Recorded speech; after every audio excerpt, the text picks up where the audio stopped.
baik. Nama siapa? Firas. Firas. Awak dah pandai membaca? Tak. Kurang pandai. Hari ini cikgu akan ajar awak membaca. Boleh? Boleh. Boleh. Okey, ni cikgu dah sediakan bahan bacaan. Cuba awak baca. H. H. A. A. I. Ha. Ha. Ha. H. H. I. I. Ha. Salah. H. I. H. I. Hi. He. He. He. Seterusnya H. H. H. U. U. He. Sekali lagi. H. H. U.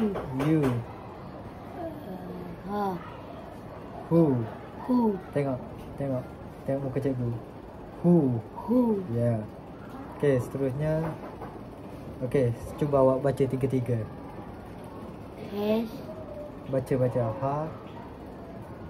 Ha. He. Who. He. Ha. Ha. He. He. Who. Who. Baik, yang ni. Who. Who. He. Ha. Ha. Ha. He. He. Yang ni pula. He. He. Who. Who. He. Ha. Ha. Okey, sekali lagi. Ha. Ha. He.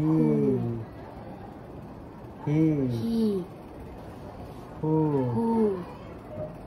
Who. Who. Ha. Ha. He. He. He. He.